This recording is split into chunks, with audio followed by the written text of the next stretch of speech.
$94,000. That's roughly what I brought home last year busting my back 60 hours a week for a commercial construction outfit in Phoenix that doesn't even know my daughter's middle name. And on the precise Tuesday my appendix decided to detonate. My wife's biggest concern wasn't whether I'd survive the internal infection, it was whether Cabo San Lucas had a decent cancellation policy. Let that sink in for a second because I sat with it on a cold concrete floor for a lot longer than a second. My name is Seth Powell. I'm 45 years old and I live in a stucco house off Pinnacle Peak Road in North Scottsdale, Arizona. I build hospitals, parking structures, and luxury strip malls. I make decent money, not rich money, but the kind of money that lets you take your family to a beachfront villa in Mexico for a week and still sleep at night, or so I foolishly thought. You spend 20 years believing you're building a loving family, but it turns out you're just funding a very expensive stage set. Welcome back to Dad's Ultimate Payback. If you are new to the channel, hit that subscribe button right now and drop a comment below letting me know where you're watching from. Trust me, you are going to need a heavy dose of justice by the time this chapter is through. To fully understand how I ended up lying flat on my back in an empty house, you have to understand how life operated in my household. Love wasn't something spoken out loud. It was something I expressed without words while everyone else was asleep or scrolling on their smartphones. I restained our sprawling outdoor deck in 90-degree June heat because my wife, Jessica, mentioned once in passing to her interior design clients that it looked tired. I spent 4 consecutive Saturdays under my 19-year-old daughter, Olivia's Jeep Wrangler, changing her brake pads and rotors because the local dealership quoted her $600, and to me, taking care of my family meant saving every dollar I could. Nobody ever asked me to do any of it. I just did it because I believed that was what a devoted husband and father was supposed to do. Back in March, staring at our shared digital calendar at 11 o'clock at night after another brutal shift, I decided I was going to pull off something massive. I slid my phone across the granite kitchen island toward Jessica on a Wednesday evening, showing her the confirmation screen. A beachfront villa at a 5-star resort in Cabo San Lucas, complete with a private infinity pool and ocean views for an entire week. $6,000 in hard cash, fully paid up front from 3 grueling months of picking up every overtime shift the construction firm offered. I ate gas station burritos in the cab of my truck during 40-minute lunch breaks instead of driving home, just to squeeze in an extra billable hour on site. When Jessica saw the booking, her eyes went wide. Genuine excitement for once, not the polite performance she puts on for her Paradise Valley design clients. Olivia came thundering down the stairs in her workout clothes, AirPods dangling, and when she heard the news, she actually screamed and hugged me for 4 glorious seconds. I was briefly the best father in Maricopa County. I kept a countdown on my phone. 9 days to Cabo, 6 days, 2 days. The nightmare began 48 hours before our scheduled flight out of Phoenix Sky Harbor International Airport. I was in the garage organizing heavy hardshell suitcases when an excruciating white-hot knife of pain tore through the lower right side of my abdomen. It hit me with such sudden force that my knees instantly buckled, slamming me onto the hard concrete floor. I lay there sweating through my work t-shirt, gasping for shallow pockets of air, unable to stand or even crawl. When Jessica finally walked into the garage 10 minutes later carrying a laundry basket on her hip, she didn't rush to my side. She stood over my trembling body with a look of profound annoyance, as if my sudden physical collapse was a poorly timed inconvenience disrupting her packing schedule. An hour later, I was in the emergency room at Scottsdale Osborne, undergoing an urgent appendectomy to clean out a ruptured appendix. They patched the tear inside me, glued the 6-inch abdominal incision, and discharged me 30 hours later because modern medical insurance pushes you out the door the moment you can swallow a painkiller. The surgeon explicitly instructed Jessica that I needed total rest, minimal movement, and someone on constant standby to monitor my vitals for at least a week to prevent severe post-operative infection. Jessica drove me home in complete, suffocating silence. I told myself she was just shaken up by the medical emergency, trying to rationalize her detachment. But by the second afternoon, as I lay propped up in our master bed drifting in and out of pain medication fog, I realized her silence wasn't driven by traumatic shock. It was pure, calculated financial mathematics. I heard her voice carrying clearly from the hallway outside my bedroom door, pitched in that sharp, irritated register she reserves for subcontractors who show up late to a job site. She was on the phone with her wealthy friend Brenda, complaining bitterly that the $6,000 Cabo reservation was completely non-refundable. She grumbled that staying home to nurse a bedridden husband was literally flushing $6,000 down the toilet, reassuring Brenda that I was completely fine and just needed quiet sleeping time anyway. My heart sank into my stomach as I listened to my wife minimize a life-threatening surgical emergency down to a minor scheduling conflict. The true cruelty detonated on the third evening after my surgery. Jessica walked into the bedroom fully dressed for travel, her hair immaculately styled, carrying a heavy rolling suitcase to the doorway. She sat on the very edge of the mattress, offering me the exact same patronizing tone she uses when telling a client their budget is insufficient. "Honey," she began smoothly, "the $6,000 is 100% locked in. If Olivia and I stay here staring at you while you sleep, we are just throwing money away.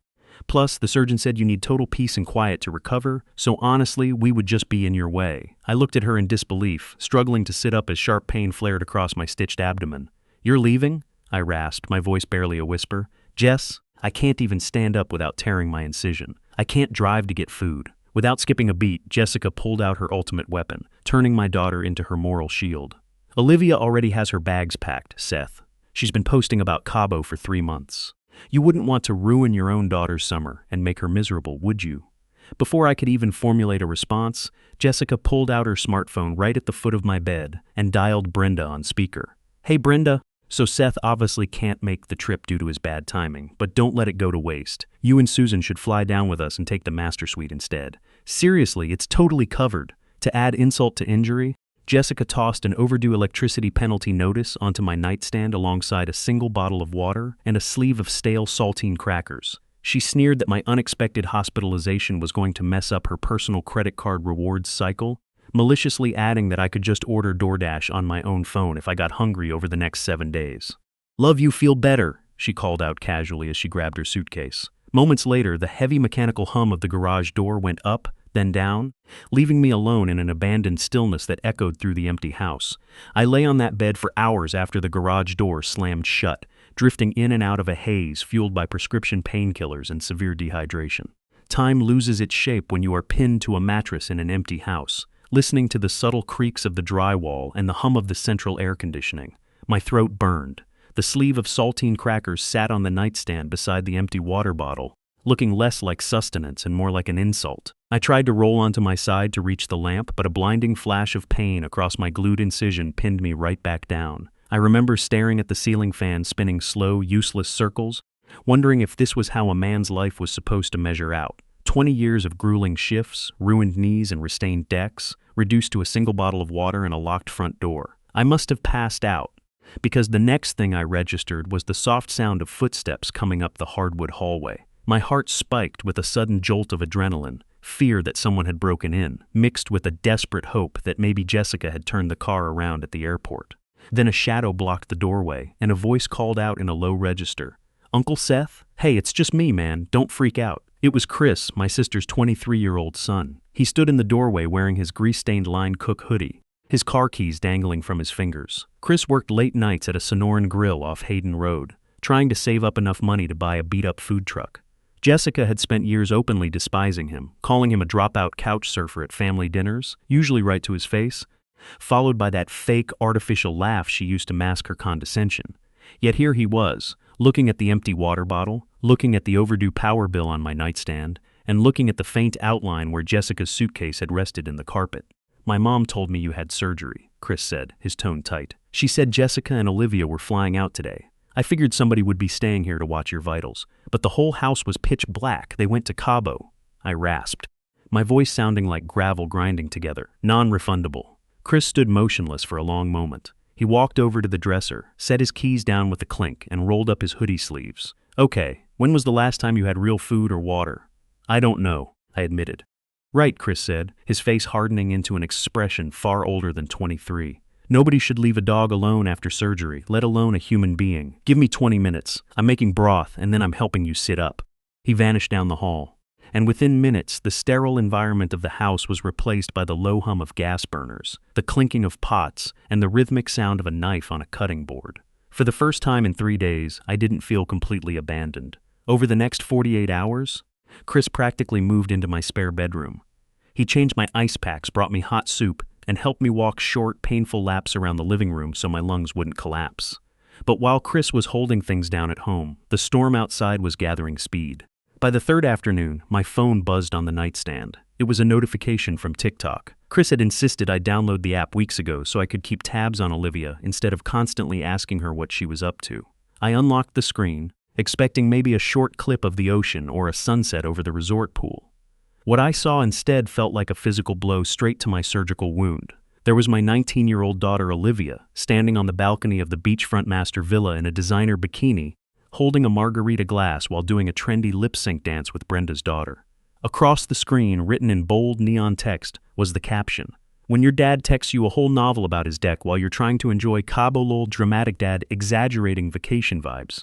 My hands shook as I stared at the screen. I clicked the text overlay to see what she was referring to. The day before, in a moment of vulnerability while resting between pain meds, I had sent Olivia a sweet 4-line text message. "Hope you girls arrive safely. Missing you guys. I was sitting out on the deck today thinking about how hard we worked on it last summer. Have fun at the beach. Love you, kiddo."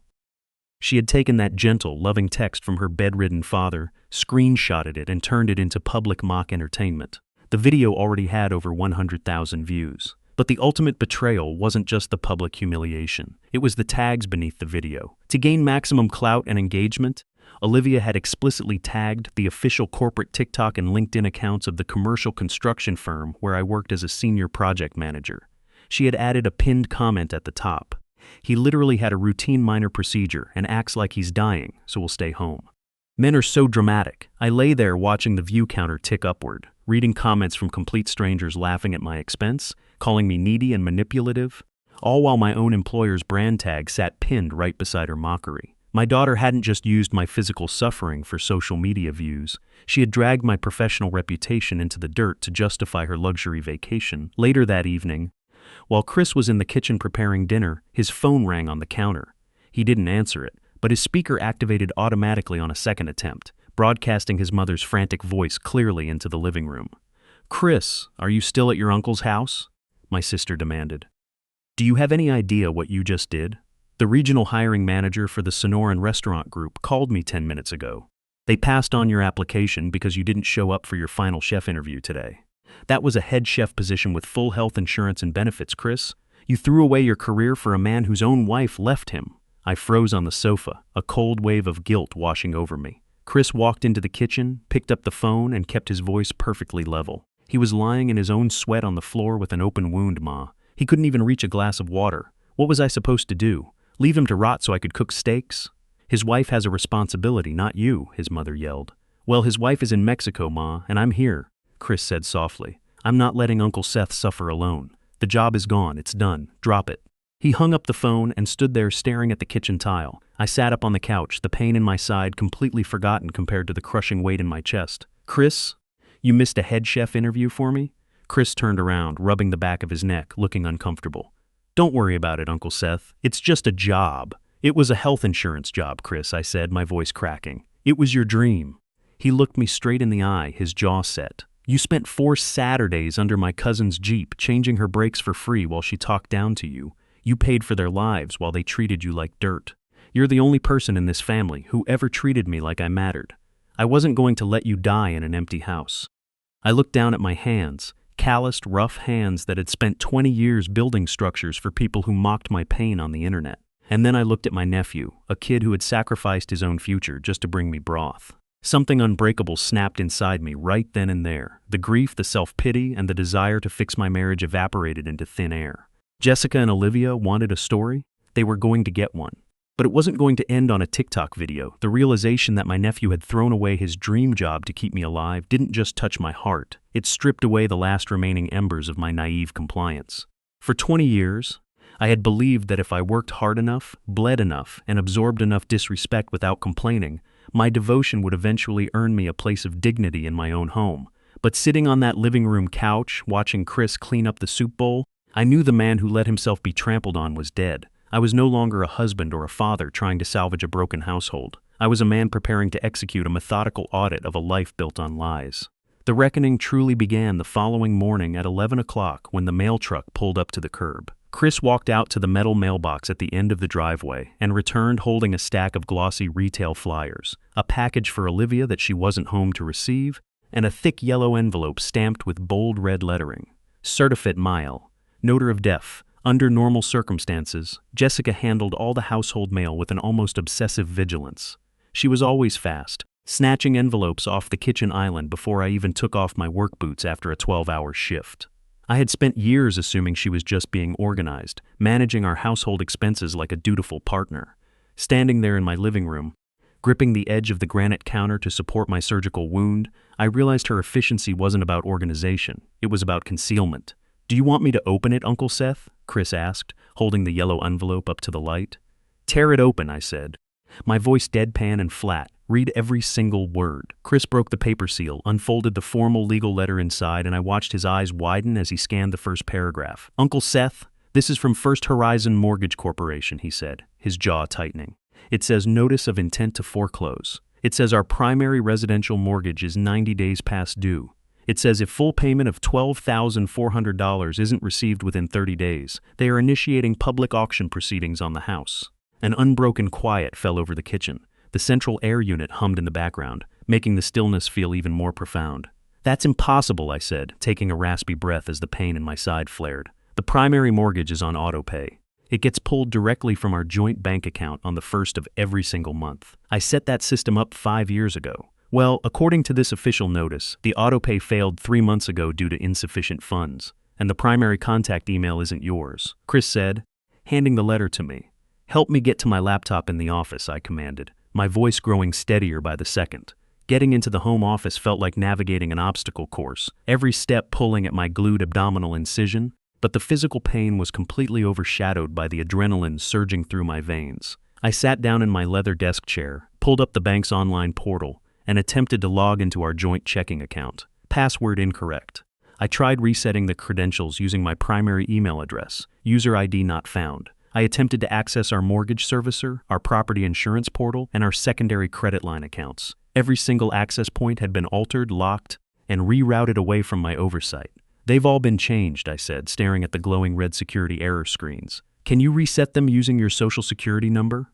Chris asked, leaning over my shoulder. "I'm about to do a lot more than that," I replied grimly. I called the customer verification desk for First Horizon Mortgage, endured 25 agonizing minutes of looping hold music, and finally reached a senior risk analyst. After verifying my identity with my social security number, my date of birth, and my official tax records, the representative reset my master administrative access and unlocked the account history. What I uncovered as I scrolled through the digital ledgers made my blood run cold. Not only had the primary mortgage payments been intentionally canceled to free up monthly cash, but there were 2 major commercial loans attached to my credit profile that I had never seen before in my life.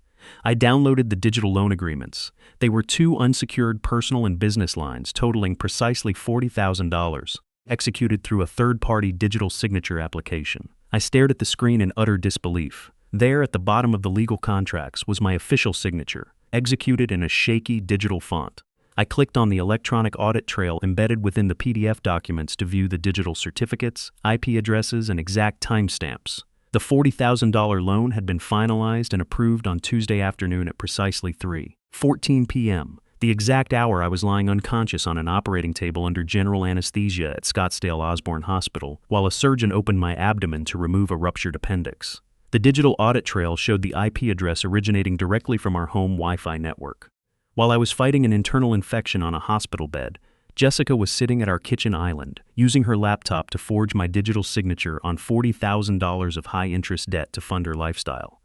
"Look at where the money went, Chris," I said, my jaw clenching so hard my teeth ached. I opened the bank transaction ledger for Jessica's registered LLC, Phoenix Interior Concepts. The $40,000 loan hit her business account on Wednesday morning. Within 48 hours, she had transferred $15,000 directly to Brenda's husband's personal account and another $10,000 to Susan, categorizing the transactions as reimbursements for shared luxury accommodations. "She didn't just buy plane tickets, Chris," I said, the mathematical reality locking into place like a sinister puzzle. "I paid $6,000 in hard cash from my construction overtime for the villa and flights, but the $5,000 a day private chartered yacht, the VIP beach club reservations, the champagne spa packages, she forged a $40,000 loan under my name while I was on an operating table, and she literally paid her wealthy friends to go to Mexico with her so she could pretend to be a high society mogul on Instagram."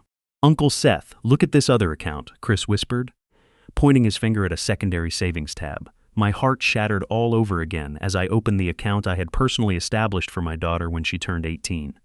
Every single month for the past 2 years, I had quietly transferred $500 from my machinist's salary into a private college emergency fund for Olivia, ensuring she would never have to worry about textbooks, car repairs, or unexpected expenses. The current balance read $0.06. Tracing the withdrawal history, I discovered that over the last 6 months, Jessica had systematically drained over $12,000 from Olivia's personal fund. And where had that money gone? Straight to the luxury auto dealership on Frank Lloyd Wright Boulevard to cover the exorbitant monthly lease payments on the midnight black Cadillac Escalade Jessica drove, the very vehicle she used to chauffeur Brenda and Susan around Paradise Valley while calling my nephew a couch surfer. I leaned back in my office chair, staring at the glowing laptop screen. The evidence was clear, undeniable, and devastating. The forged mortgage loan, the stolen college savings, the overdue foreclosure notice, and the TikTok video mocking my pain were all connected by a single thread of unbelievable greed and entitlement. "You need a high-powered attorney, Uncle Seth," Chris said, his hands resting on the back of my desk chair. "Not a family law mediator, a courtroom killer." "Get me the phone," I said, looking out the office window at the manicured lawn I had spent my weekends mowing. "Call Killian Marsh." There is a particular kind of silence that settles over a house right before it transforms into a courtroom.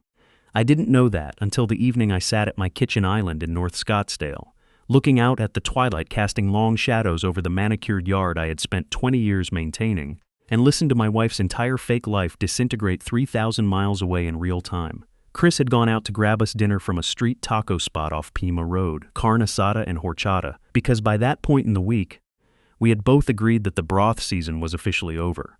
My surgical incision still pulled tightly under my shirt whenever I shifted my weight, but the physical discomfort was completely overshadowed by the clarity in my chest. Sitting right beside my elbow was the cell phone number for Killian Marsh, a legendary Phoenix family law and corporate fraud attorney whose reputation for dismantling financial predators was well known across Maricopa County.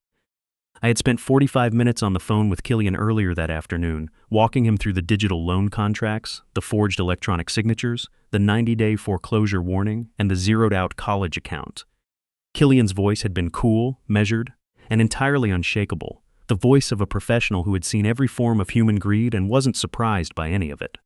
"Mr. Powell," Killian had told me, "if you report the forgery to the bank and the federal authorities, your wife is facing felony bank fraud and identity theft charges. If you don't report it, that $40,000 in debt belongs to you. But right now, while she is in Mexico spending stolen money, you hold total operational control over the primary financial infrastructure. Use it." I logged into our primary banking application on my laptop. 2 major credit lines were active under my master profile. Jessica's high-limit platinum card tied directly to our joint checking account, the card she had been using to finance high-end meals and oceanfront cabanas, and her secondary business card, which I now knew was directly backed by one of the forged $40,000 loans. I hovered my thumb over the digital toggle switches on the screen for a long, lingering second. This was the final threshold. It was my last opportunity to play the long-suffering, reasonable husband, to sweep the disrespect under the rug, to keep the peace, and to be the bigger man. I had been the bigger man for 20 agonizing years, and it had bought me a ruptured appendix on a concrete garage floor and a sleeve of saltine crackers on a dusty nightstand. I slid both digital toggles from active to deactivated. The immediate fallout detonated roughly 2 hours later, right around 8:30 p.m. Arizona time. Chris and I were sitting at the kitchen island eating tacos out of foil wrappers like 2 workers on a construction site when my phone buzzed on the granite counter. A text from Jessica flashed across the lock screen. "Card declined at dinner. Must be a system error. Fix it immediately." I didn't type a single character back. I flipped the phone face down, took a slow sip of my horchata, and kept eating. Chris glanced at the device, looked up at me with a subtle nod of understanding, and didn't say a word. 10 minutes later, the phone didn't just text. It burst into an aggressive ringing vibration. I let it ring 3 full times before sliding my thumb across the green icon and placing it on speaker. The background noise hitting the microphone was unmistakable. The rhythmic clinking of fine crystal stemware, low, murmuring ambient chatter, acoustic guitar music, and upscale restaurant laughter. "Seth?" Jessica's voice came through, pitched in a hushed, furious whisper that clipped. Venomous register she used when trying to project total composure in public while harboring pure rage inside. "Hey, so a ridiculously embarrassing thing just happened at the resort restaurant. My primary card was just declined at the table. Both of them, actually. What on earth is wrong with the bank account right now?" "I know exactly what's wrong with the account, Jess," I answered, my tone low, steady, and completely devoid of emotion. I personally logged in and turned the cards off. A heavy pause fell over the line, so intense that I could hear her sharp breath catching in her throat as her brain desperately tried to recalibrate. "You, what?" she stammered, her voice dropping into an even lower. Dangerous hiss as she clearly stepped away from the dining room table toward the privacy of the ladies' restroom. Seth, are you out of your mind? We are sitting at a private table at the resort. There are 6 of us here. Are you deliberately trying to humiliate me in front of Brenda and Susan? Turn them back on right now. This isn't a game. And there it was. No inquiry about my healing incision, no concern for my recovery, no hesitation about the mounting debt, and not a single shred of spousal decency. Her sole priority was the mortifying prospect that her wealthy friends might catch a glimpse of the rotting foundation beneath her high society facade before she had finished painting over it. I didn't turn them off to humiliate you, Jessica, I said, my voice cutting through the receiver like a razor blade. I turned them off because those cards bear my name, my credit profile, and my hard-earned income. Well, part of it bears my name, and the other part bears a forged signature you stole while I was lying on an operating table under general anesthesia.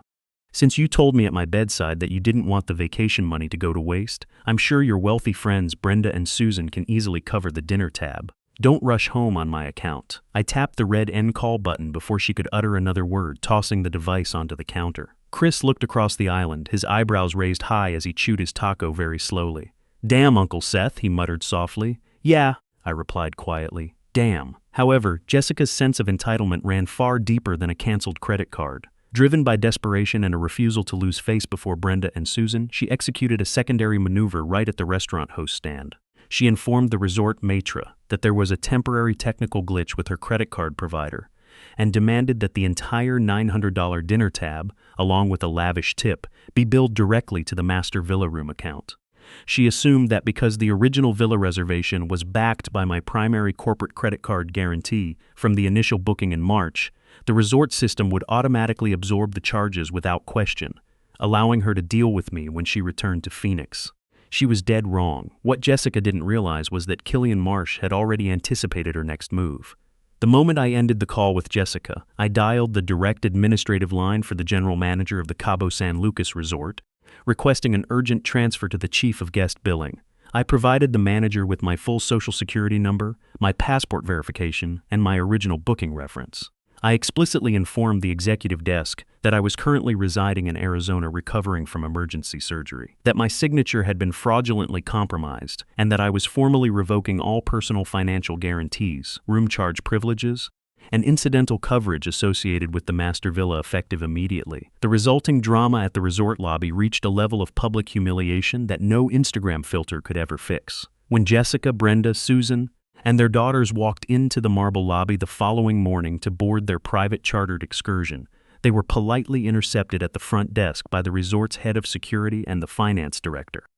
In full view of dozens of affluent international resort guests, the manager informed Jessica that the room-charging privileges had been permanently revoked by the primary account holder, and that the $900 dinner bill from the previous night, along with $3,000 in pending resort spa charges, was currently outstanding and unpaid. Jessica attempted to launch into her usual theatrical performance, raising her voice and claiming that her husband was suffering from a temporary medical delusion. But the resort manager remained firm, informing her that under Mexican hospitality regulations, failure to settle the outstanding resort balance immediately would result in the forfeiture of their villa access, the immediate confiscation of their luggage, and the involvement of the local tourist police. Standing in the center of that opulent lobby, surrounded by whispering vacationers, the high society illusion completely shattered. Brenda and Susan, realizing that Jessica had lured them on a luxury trip using revoked credit lines and unbacked promises, turned on her with fury. Outraged at being dragged into a public scandal, Brenda and Susan were forced to pull out their own personal black credit cards right at the front desk to pay off the thousands of dollars in accumulated dining and spa debts just to retrieve their passports and suitcases from the resort vault. The woman who had left her husband on a garage floor to preserve a $6,000 vacation was left standing in a resort lobby, utterly exposed, blacklisted by her friends, and staring into a financial abyss of her own creation. The morning after the catastrophic scene at the Cabo Resort lobby, an expectant quiet fell over my home office in North Scottsdale. The desert sun was beating down through the blinds, casting long geometric shadows across the desk where I sat beside Killian Marsh. My surgical incision still burned with a dull, throbbing ache whenever I shifted in my chair, but my mind was operating with the precision of a structural engineer analyzing a collapsing foundation. Killian sat composed in his tailored charcoal suit, his tablet open, his fingers flying across the screen with the practiced ease of a legal strategist who knew precisely when to pull the trigger. The emergency motion for a temporary financial restraining order has just been signed by the judge in the Maricopa County Superior Court, Killian said, turning his screen toward me. As of 9:15 a.m. Arizona time, every single joint account, line of credit, and shared asset associated with you and Jessica is officially frozen under court order. She cannot transfer a dollar, she cannot draw down on a line, and she cannot liquidate a single asset without facing immediate contempt of court charges. I looked at the legal document bearing the judge's official red seal, feeling an immense sense of relief. For 20 years, I had watched Jessica handle our finances behind a wall of secretive efficiency, assuming she was maintaining our stability while she was actually digging a financial grave. Now, the law had locked the doors, but Killian and I both knew that freezing the accounts was merely step one. The real demolition of her high society illusion required a far more devastating blow that hit her directly in the only currency she truly valued, her social standing among the wealthy elite of Paradise Valley. Now, Killian said, sliding a sleek black fountain pen across the desk, it's time to deliver the evidentiary package. Over the previous 48 hours, Killian and I had meticulously assembled a bulletproof dossier. It contained 3 primary elements.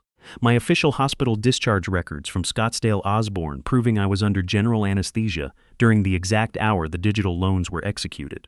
The digital forensic audit trail showing the IP address of our home Wi-Fi signing my name to $40,000 in fraudulent lines. And the bank transaction ledgers showing those exact funds being funneled into Jessica's Phoenix Interior Concepts LLC account before being transferred out to Brenda and Susan as reimbursements for luxury yacht charters and spa packages. I opened a new email draft on my laptop. In the address bar, I entered the personal and professional email addresses of 2 men who had spent years looking down their noses at my working-class hands.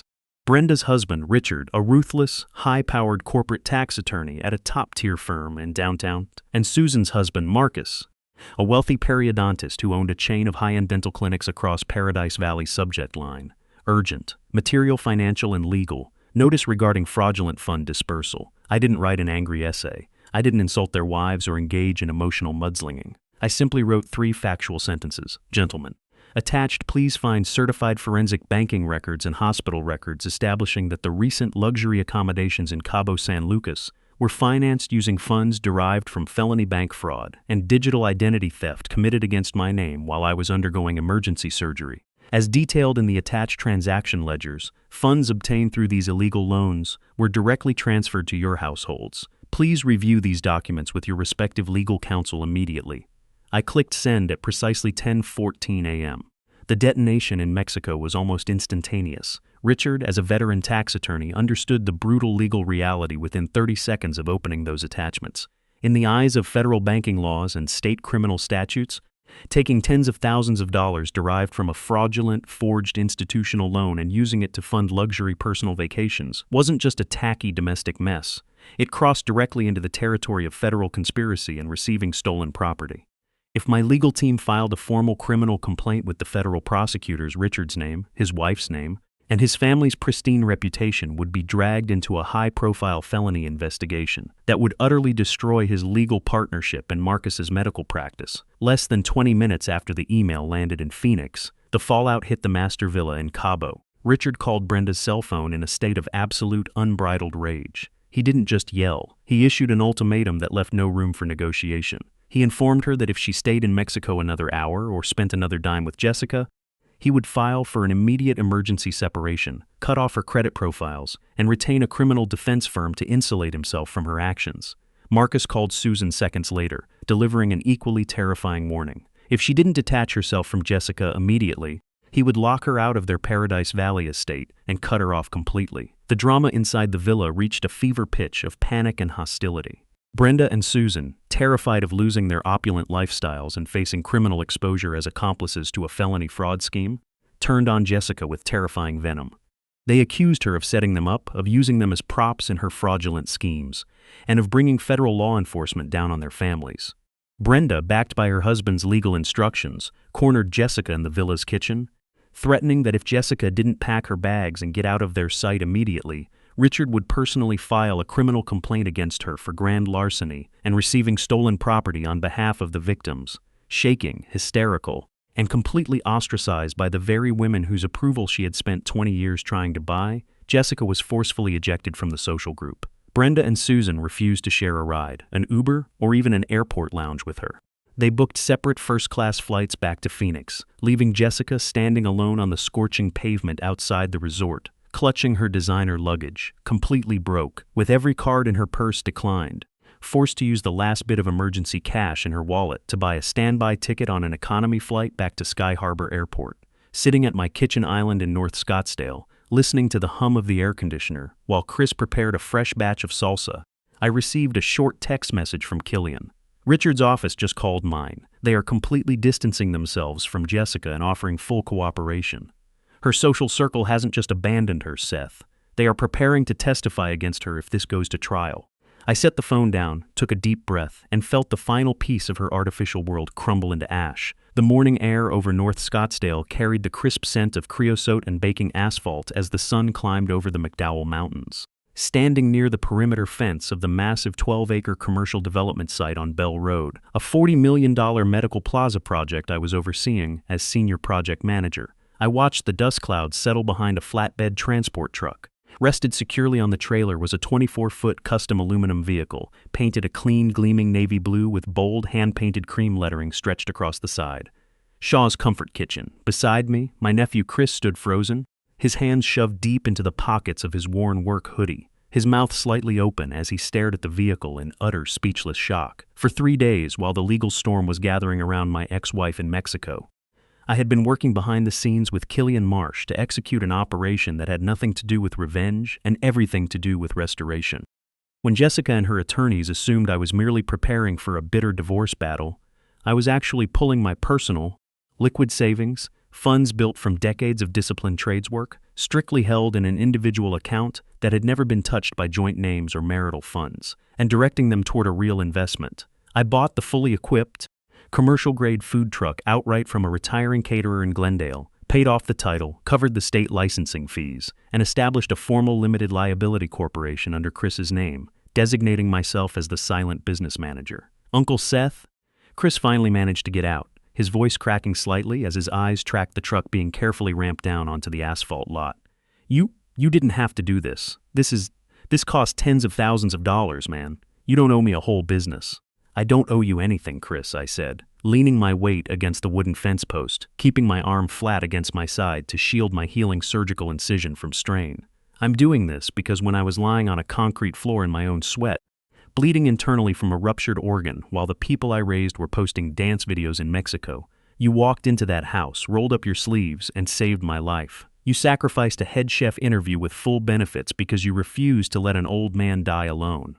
You have the heart of a real man and the hands of a world-class chef. It's time the rest of Phoenix found that out. What truly amplified the momentum and turned this gesture into an unstoppable force, however, was where I chose to position the business. As the senior project manager directing the bell-to-bell operations of a massive 300-worker construction site, I possessed the exclusive administrative authority to issue commercial vendor permits for the site's perimeter grounds. Instead of parking the food truck in some obscure suburban lot, I positioned Shaw's Comfort Kitchen directly at the main entry gate of the Bell Road development, the exact transit bottleneck where hundreds of hungry, hard-working tradesmen, concrete crews, electricians, and subcontractors poured off the site every afternoon at noon. The response from my construction crews was swift, electric, and fiercely loyal. Word had already quietly spread across the job site about what had happened to me, how I had been hospitalized, how my family had abandoned me for Cabo, and how my 23-year-old nephew had stepped up to nurse me back to health. To a brotherhood of blue-collar workers who spent 60 hours a week sweating under the brutal Arizona sun to provide for their families, Chris wasn't just a food vendor. He was a hero who represented the very best of their working-class values. On the official grand opening Tuesday, when the service window popped open at precisely 11 a.m., the scene at the site gate turned into a phenomenon. A line of hard-hatted workers, site engineers, and local utility crews stretched over 2 blocks down Bell Road, baking in the heat just to get a plate of Chris's food. My head-framing foreman, Big Mike, a 6'4" veteran mason who had worked with me for 15 years, walked up to the window first, slapped a $100 bill onto the stainless steel counter, and ordered 10 plates of slow-braised Sonoran, smoked pork carnitas, and house-made pozole. "Keep the change, kid," Big Mike boomed, his deep voice carrying across the lot. Your uncle kept us safe on this site for 20 years. Now we're going to make sure nobody ever disrespects your kitchen again. By 1:30 p.m., Chris had completely sold out every single item in his prep fridges. But the momentum didn't stop at the construction fence. Local food bloggers, Paradise Valley commuters driving past the line on the 101 corridor, and regional news reviewers took notice of the sprawling crowd. By Friday of the very first week, Shaw's Comfort Kitchen had been featured on a prominent Phoenix culinary Instagram page with over 200,000 followers, hailing it as the premier hidden gem of North Scottsdale. People in business suits from the nearby corporate parks were standing in line right alongside concrete laborers in dusty boots, waiting 40 minutes for a plate of authentic comfort food. I sat on an overturned drywall bucket near the site trailer, holding a clipboard with the truck's daily ledger sheets, watching my nephew work the flat-top grill with speed, precision, and a radiant smile that I hadn't seen on his face in years. He was shouting out order numbers, laughing with the regulars, and commanding his kitchen like a master craftsman. For 20 years, I had poured my sweat, my health, and my money into a luxury stucco home filled with people who viewed my work boots as an embarrassment and my scars as a disgrace. Now, sitting in the dust of a construction site, watching a young man thrive on honest labor and genuine loyalty, I knew that true family wasn't defined by a country club address. It was built right here in the fire. The heavy front door of my North Scottsdale home swung open at precisely 7:45 on a humid Thursday evening, hitting the entryway wall with a hollow, violent thud. Jessica entered first, her sunburned nose peeling, her designer sunglasses pushed up into a messy, unstyled knot of hair, her face pale, hollowed out, and twisted in an expression of unhinged terror. Gone was the polished, serene interior designer who hosted Paradise Valley spa days. In her place stood a woman who had been publicly abandoned by her wealthy friends, blacklisted from her resort, and forced to fly economy back to Phoenix with empty pockets. Olivia lagged 3 paces behind her, clutching her iPhone like a physical shield, her eyes darting nervously around the home. They had expected to return to an empty, dark house where they could craft a new narrative of victimhood.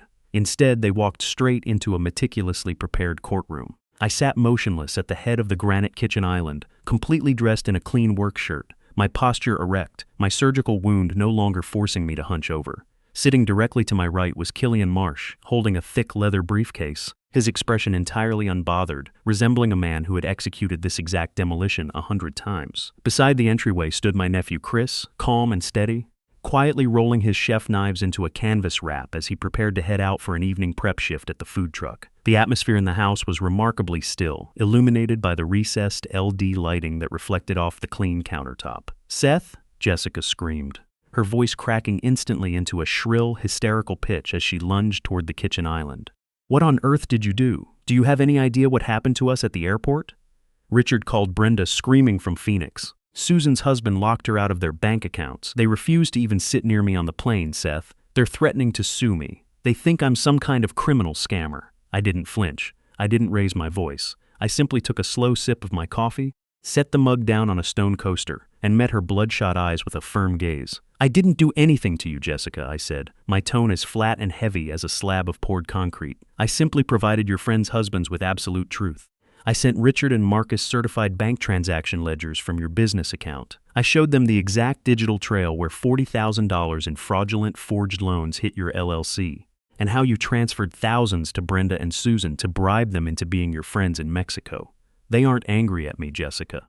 They are terrified because their wives accepted stolen money derived from felony identity theft while I was lying on a concrete garage floor bleeding internally. I didn't have to call you a criminal.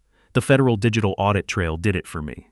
Jessica's breath hitched in her chest, her hands trembling so violently that her car keys clattered onto the hardwood floor. "Seth, please," she stammered, her high society composure completely collapsing into raw, desperate panic.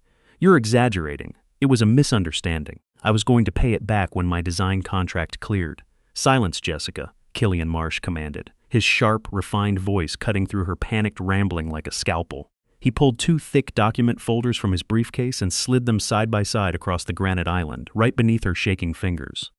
"Document A," I said, leaning forward slightly as my eyes locked onto hers, "is a fully completed criminal complaint for federal institutional bank fraud, wire fraud, and felony identity theft. It documents the exact hour you forged my digital signature while I was under anesthesia at Scottsdale Osborne Hospital. The moment I sign Document A, it gets hand-delivered to the Maricopa County Sheriff's Office and the federal prosecutor.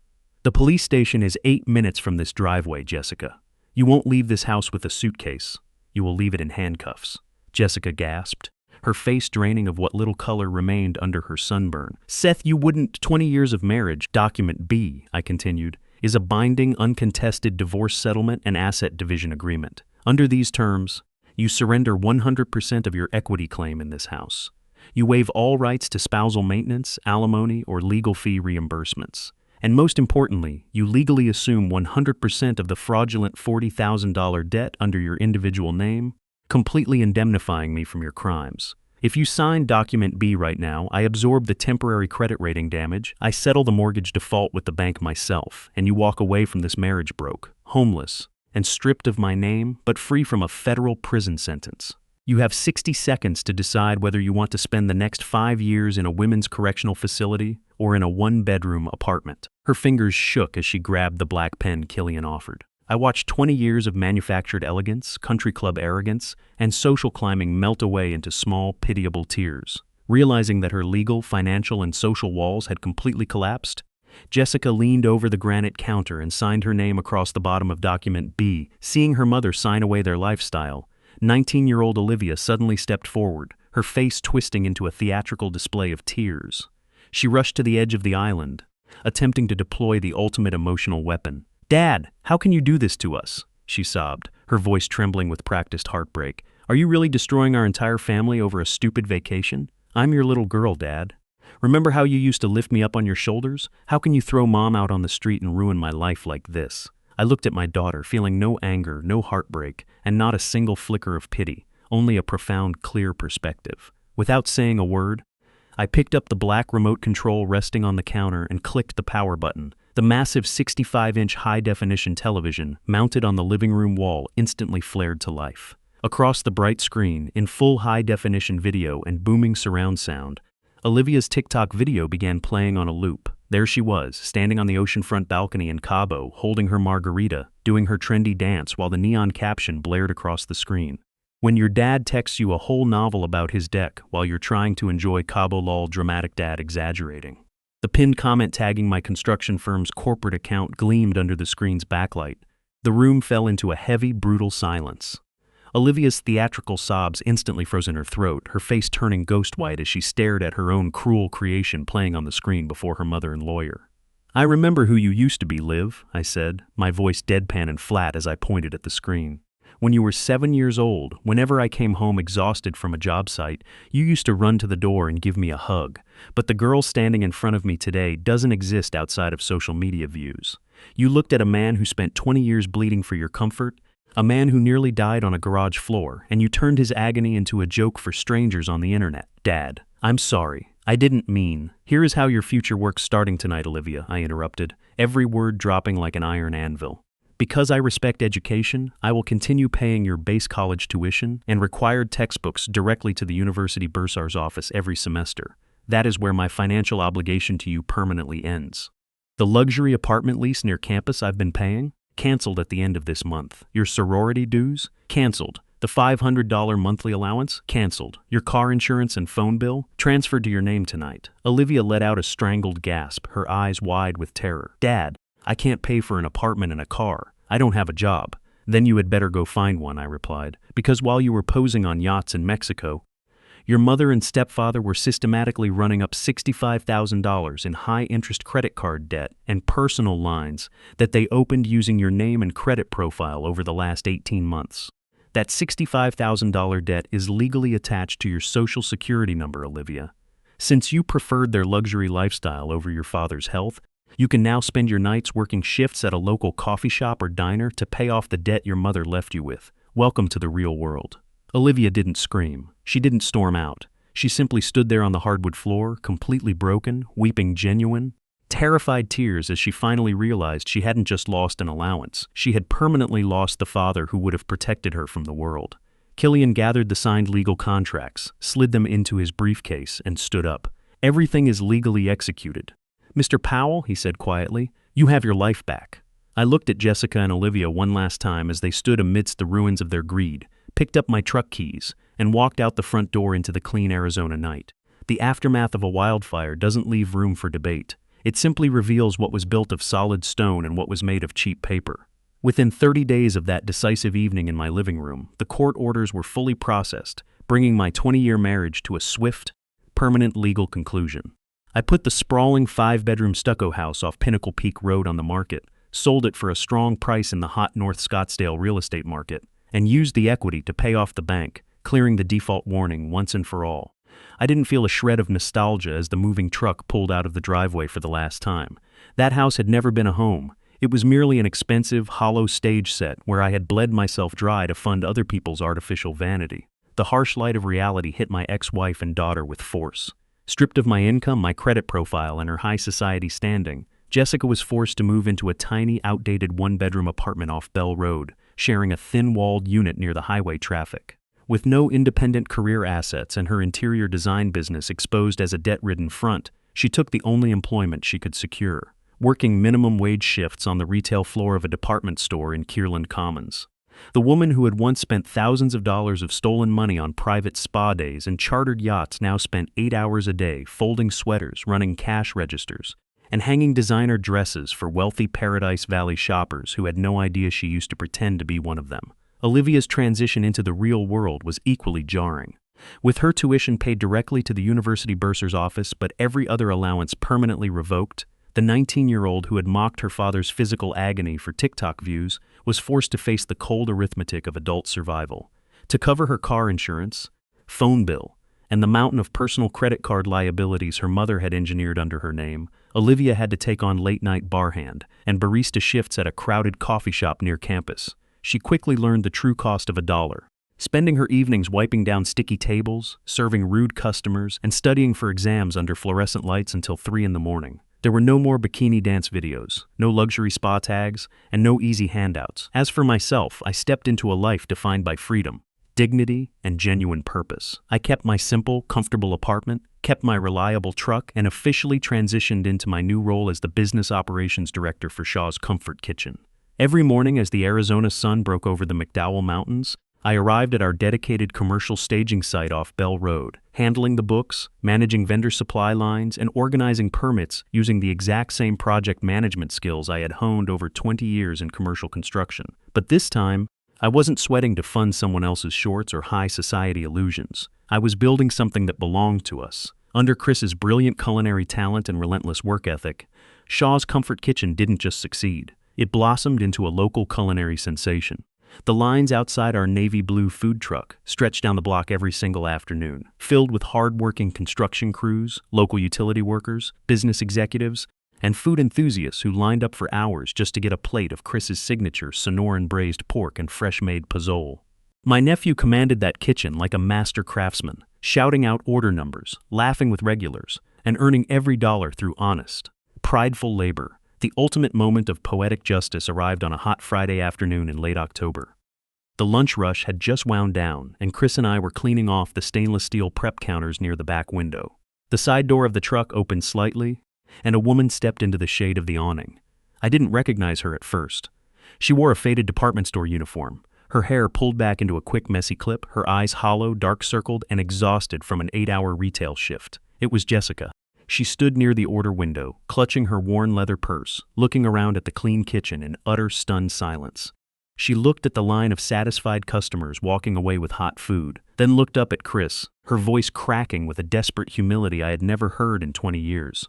"Chris," she whispered, her hands trembling, I heard you guys were doing really well out here. I'm working retail down at Kierland, but the hours aren't enough to cover my rent. I was wondering if you needed an extra prep hand or someone to clean the line in the afternoons. I can wash dishes, Chris.